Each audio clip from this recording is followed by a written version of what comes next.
Sumainyo ang Panginoon. At sumayo Ang mabuting balita ng Panginoon ayon kay San Juan. Papuri sa iyo, Panginoon.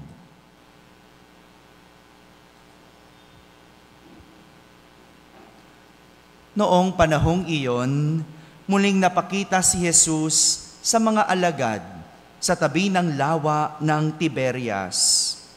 Ganito ang pangyayari. Magkakasama sina Simon Pedro, Tomas na tinaguri ang Kambal, Natanael na taga Cana, Galilea, ang mga anak ni Zebedeo at 2 alagad. Sinabi sa kanila ni Simon Pedro, "Mangingisda ako. Sasama kami," wika nila. Umalis sila at lumulan sa bangka, subalit walang nahuli ng gabing iyon. Nang magbubukang liwayway na, tumayo si Jesus sa pampang. Subalit, hindi siya nakilala ng mga alagad. Sinabi niya, "Mga anak, mayroon ba kayong huli?" "Wala po," tugon nila. "Ihulog ninyo ang lambat sa gawing kanan ng bangka at makahuhuli kayo," sabi ni Jesus. Inihulog nga nila ang lambat at hindi nila ito mahila sa dami ng huli.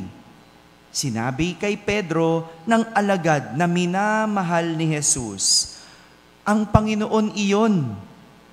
Nang marinig ito ni Simon Pedro, siya'y nagsuot ng damit sapagkat hubad siya at tumalon sa tubig. Ang kasama niyang mga alagad ay sumapit sa pampang, sakay ng munting bangka. Hila-hila ang lambat na puno ng isda. Hindi sila gaanong kalayuan sa pampang, mga 70 metro lamang. Pag-ahon nila sa pampang ay nakakita sila roon ng mga baga na may isdang nakaihaw at ilang tinapay. "Magdala kayo rito ng ilang isdang nahuli ninyo," sabi ni Jesus. Kaya't sumampa sa bangka si Simon Pedro at hinila sa pampang ang lambat na puno ng malalaking isda. 153 lahat. Hindi napunit ang lambat, kahit gaano karami ang isda. "Hali kayo at mag-almusal tayo," sabi ni Jesus. Isa man sa mga alagad ay walang nangahas magtanong sa kanya kung sino siya, sapagkat alam nila na siya ang Panginoon. Lumapit si Jesus, kinuha ang tinapay at ibinigay sa kanila, gayon din ang isda. Ito ang ikatlong pagpapakita ni Jesus sa mga alagad pagkatapos na siya'y muling nabuhay. Mga kapatid, ang mabuting balita ng Panginoon. Pinupuri ka namin, Panginoong Hesukristo. Magsiupo ang lahat at makinig sa homilya. Magandang umaga po sa inyong lahat. Magandang umaga rin sa mga nasa barangay na nakakapakinig ng ating banal na misa, sa lahat ng mga nasa tahanan na nagsisimba via online at sa lahat ng nasa abroad. Isang magandang araw po sa inyong lahat. Kasama kayo sa aming banal na pagdiriwang dito sa ating parokya. Ito po ang ikatlong pagpapakita ni Jesus sa kanyang mga alagad magmula nang siya ay muling mabuhay. Ikatlong pagpapakita. Kung matatandaan natin ang mga kwento nitong mga nakalipas na araw, sa mga nagsimba po, sa mga nakasubaybay po na mga kwento nitong mga nakalipas na araw, kung matatandaan natin, tuwing nagpapakita si Jesus sa kanyang mga alagad, hindi siya nila nakikilala. Hindi siya nakikilala. Kahit gaano kalapit kay Jesus, hindi nila siya namukhaan. Naalala niyo pa yung mga kwento? 'Di ba? Sa libingan, Si Maria Magdalena umiiyak, pero hindi nakilala. Yung mga alagad na papunta at naglalakad patungong Emmaus, ilang alagad yon? Ano? Ilan? 2 lang. Hindi nila namukaan si Jesus. Kasama na pala nilang naglalakad. No? At ganun din, nung nagpakita si Jesus, no? Di ba? Nung nagpakita siya sa gitna ng mga alagad, hindi pa rin siya namukhaan. No? Kahit gaano kalapit, di nila namukhaan si Jesus. Di nila nakilala si Jesus. Maring dahil wala sila sa tamang pag-iisip o disposisyon. No? Hindi ko po sinasabing wala silang tamang isip. No? Wala sila sa tamang pag-iisip o disposisyon noong mga panahon na iyon. No? Siguro sila'y lito o lutang. Di ba? Pag ang tao wala sa tamang isip o pag-iisip, lutang. No? Di ba? No? O maaring marami lang din silang iniisip at inaalala noong mga panahon na yon. No? Iniisip nila, no, nasa na si Jesus. Iniisip nila, no, wala si Jesus sa libingan. So, maraming alalahanin. No? Ito din ang pwedeng dahilan kung bakit ang mga alagad ay bumalik na sa dati nilang buhay. Kung saan sila komportable at may kasiguraduhan. Kasi nung wala na si Jesus, parang wala ng kasiguraduhan ng kanilang buhay.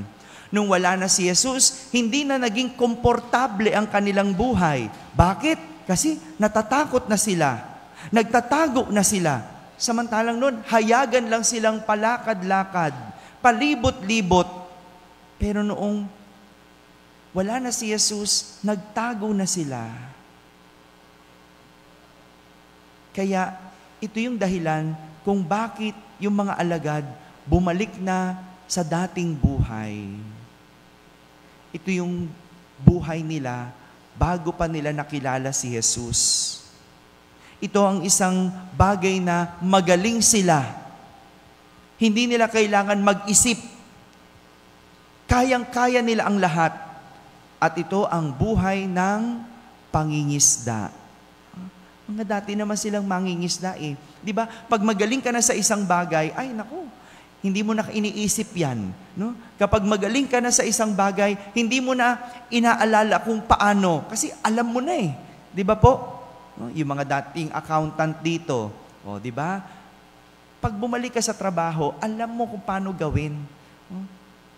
Alam mo eh. Kasi yun yung dati mong buhay. Yung mga driver dito, no, hindi mawawala sa'yo yan. No? Yung galing mo sa pag-drive, kahit na matagal kang huminto, pagbalik mo, alam mo pa din. No? Kasi yan yung dati mong buhay. Pero sa hindi nila inaasahang pagkakataon, wala silang nahuling isda nung gabing iyon. Hindi inaasahan dahil paano ang mga dating mangingisda walang huli. Hindi na marunong manghuli. Di ba? Dati mo, ang galing-galing mo mangingisda. Dati mong buhay yon. Dati mo nang ginagawa yon, pero isang araw, wala kang huli. Yung inaakala mong eksperto at magaling sila, bigo pala. Dalawang bagay ang pwede nating matutunan sa ebanghelyo natin sa araw na ito. Dalawang bagay. Una, kahit anong galing mo sa isang bagay, kapag wala ang Diyos o hindi mo sinama ang Diyos, hindi ka magtatagumpay.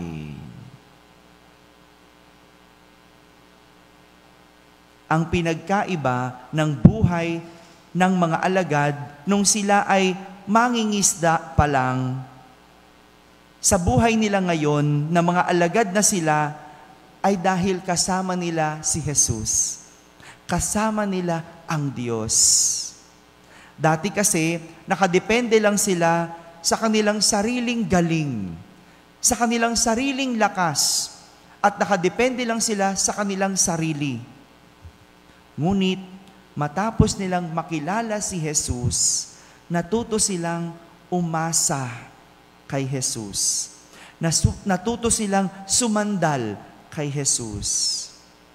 Nagbago ang kanilang buhay. Yan ang pinagkaiba. Kapag ikaw ay nagtatrabaho at kasama mo ang Diyos sa isang trabaho na wala ang Diyos. Ako po, hindi ko ma-imagine yun. Yung bilang pare na hindi ka nagdadasal, hindi ko ma-imagine yun. Kayo ba na-imagine ang sarili ninyo na nabubuhay ng hindi nagdadasal? Hello? Kaya hindi ko ma-imagine yung mga taong nabubuhay ng hindi man lang nagsisimba. Paano kaya sila nabubuhay? Hindi ba? Tingnan mo, halos bumitaw na at sumuko na sa buhay kasi walang Diyos eh. Hindi sinasama ang Diyos. Tapos sasabihin, nako, nami-mental health kami. No? Kasi isama mo ang Diyos. Talagang kung ikaw lang ang iisip ng paraan, talagang kung ikaw lang ang gagawa ng lahat, ay talaga, kahit naman ako, ay mawawala sa tamang pag-iisip. Sa hirap ng buhay natin ngayon, iba na ang buhay ngayon. Sa dami natin pinagdadaanan, ang hirap isipin na wala ang Diyos sa ating buhay. Siguro yung iba nabubuhay kahit hindi nagsisimba dahil nasanay na sila. Pero ang hindi nila natututunan, ang hindi nila alam ay ang sarap at ginhawa kapag kasama mo ang Diyos sa buhay. Ang makakaalam lang nun ay yung may Diyos, yung laging sinasama ang Diyos. Di ba? Hindi nila maintindihan kung bakit lagi kang nagsisimba. Hindi nila naintindihan kung bakit ka nakangiti kahit ang hirap ng buhay. Kasi kasama mo ang Diyos. Tamo sila, no? Lagi nakasimangot, lagi nagrereklamo sa buhay kasi wala ang Diyos. Yan ang pinagkaiba ng nabubuhay ng walang Diyos at nabubuhay ng may Diyos. Parehas mahirap ang buhay, pero kapag kasama mo ang Diyos, komportable at panatag ka. Pangalawang matututunan natin sa ating ebanghelyo, nasusubok ang pananampalataya ng isang tao kapag nagbabago ang sitwasyon. Imagine mo, matapos nilang iwan ang kanilang lumang buhay at nagbago ng buhay, sa isang iglap lang, sila ay nagbago muli ng buhay. Iniwan nila yung bago nilang buhay at bumalik sa dating buhay. Tamo itong mga alagad na to. Diba? Nakilala na nga nila si Jesus eh. Iniwan na nila yung pangingisda noon. Alagad na sila ni Jesus. Ang ganda na ng kanilang buhay. Pero nasubok lang, nagbago lang ng kaunti ang sitwasyon, bumalik sa dating buhay. Nagbalik sa dating kabuhayan. Dito natin masasabi na hindi pa talaga matibay ang pagbabago ng mga alagad sapagkat nawala lang ang kanilang pinanghahawakan at sinusundan, ang dali na nilang tinalikuran ang tumulong sa kanila para makapagbagong buhay. Ang dali nilang tinalikuran ang bago nilang buhay. Alam nyo, naalala ko po, noong pandemic, naalala nyo ba noong pandemic, di ba? Ang dami biglang nagsimba. Hello. Yung bawal magsimba, gusto naman magsimba. Ang gulo ng tao, no? No? Hindi ka pinagsisimba, no? Gusto magpunta sa simbahan. O bakit? O syempre, may sakit na yung pamilya, o kasi nawala ng trabaho, ano pa? Kasi naghihirap, nagugutom na, yan, napabalik sa simba. Tama? O, tapos nagro-rosaryo pa, no? Nagro-rosaryo pa sila, sama-samang pamilya, no? Ang ganda na sana eh. Ang ganda na nun. No? Yung dating hindi ka nagsisimba, biglang napasimba ka na. Yung dating hindi naman kayo nagro-rosaryo pamilya, bigla kayong nagro-rosaryo na. Ang ganda na. Ang ganda na nun. Kasi nabago yung sitwasyon eh. Kaya may dahilan na para magsimba. Pero, nung nagbago na naman ang sitwasyon, yan, bukas na uli ang simbahan. ayaw naman magsimba. Ayan, may trabaho na uli. Ayaw na magrosaryo. Ayan, hindi na uli gutom, busog na ulit. Wala na pa rin, wala na yung dati nilang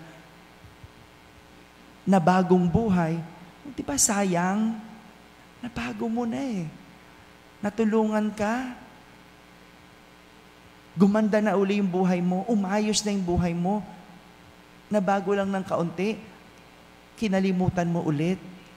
Tinalikuran mo ulit. Sana ipagpatuloy na.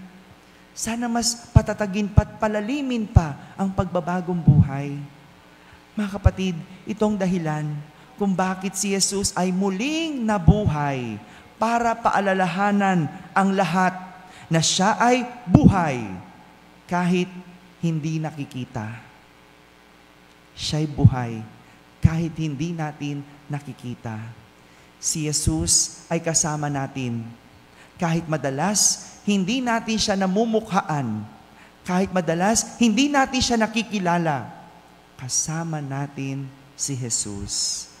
Kaya walang dahilan para hindi isama si Jesus sa ating buhay. At higit sa lahat, walang dahilan para iwan natin ang binagong buhay natin na kasama si Jesus. Amen? Amen. Mamayang gabi po, nais ko pong anyayahan kayong lahat sa ganap na 6:00 ng gabi, atin pong ililipat na ang imahe ng Cristo de Longos sa karatig nating parokya, ang Chinese Binondo Parish. No? Ito po'y ginagawa natin linggo-linggo. Natigil lang sa ating parokya ng 2 linggo ang imahe ng Cristo de Longos sapagkat tayo nagdiwang ng mga mahal na araw.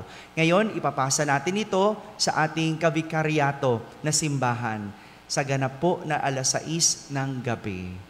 Maraming salamat po.